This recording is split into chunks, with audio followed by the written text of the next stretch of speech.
Well, hello everyone. Today we're going to take a look at a Black Legion Jungle Hunter brush hook, I believe is what they call this thing. It's a clone of the Woodsman Pal. It's just my first impressions of it.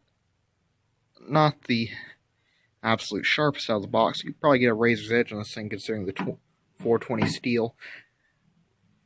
Not exactly the best steel, but these things are cheap as dirt, so you can't complain for the money you're spending. Well, you can, but won't do you no fucking good. But yeah, these things, it's got a bit of weight to it. Not exactly sure the thickness, but could do some chopping of that. That is not sharp, by the way. That'd be good for maybe chowdering up some wood, but it's not going to cut like a saw. You could probably take a file to those teeth and get it to cut. The brush hook is reasonable.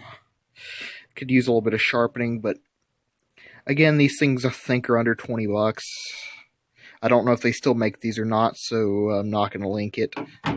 That I'm not getting paid, so I'll tell you where to go. But that's it. Wait, I'll link it. I'm sorry. But yeah, this is just the first impressions. Weight, balance, and the handle feel. Handle's a little bit hard, but I kind of like this thing, actually. I'm going to probably sharpen it up before I do tests, because I'm sorry, if you cannot sharpen a knife, you have no business owning a knife. I mean, I can understand if you're not the best at it, but at least know how to get something better than dull as fuck.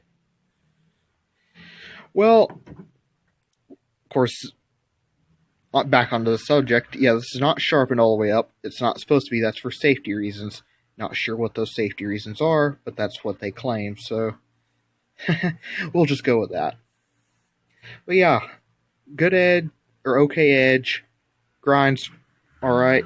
Handle's alright. You got that little notch there for the lanyard. That hook. You got a hanging hole, which if you want to hook it up in your building or whatever you want to call it. Building, shed.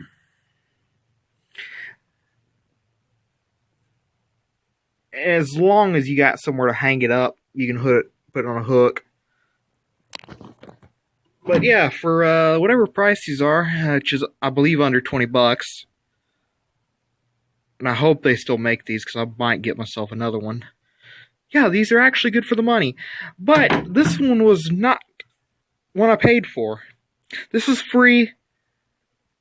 A friend of the channel, y'all have seen him before, won't say his name, but he knows who he is if he's watching. He gave this to me as a birthday gift, and I fucking love it for free, or for a freebie especially, but I love it either way. And this is a ferro rod, of course.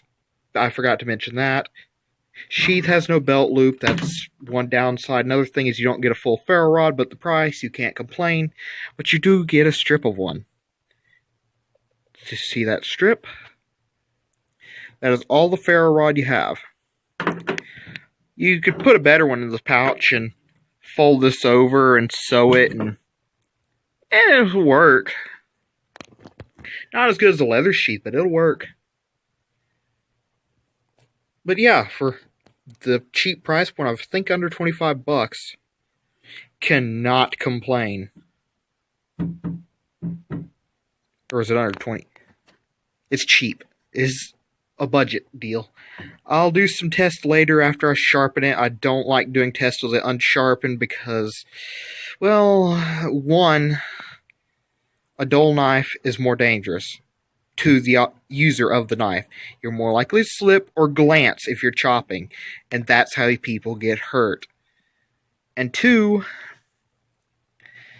that actually shows how the knife will perform once you get it tuned up. Before then, most people aren't going to use it with the factory edge. Most people are going to sharpen it. But since I've rambled on for nearly 5 minutes, I'm going to go ahead and cut the video. Y'all have a good one, and I'll see y'all next video. And if y'all like this, feel free to like and subscribe. because that helps me because I have views, which means more of talking about things like this gets seen due to the algorithm, which let's not talk about the algorithm. Well, see you on the next one.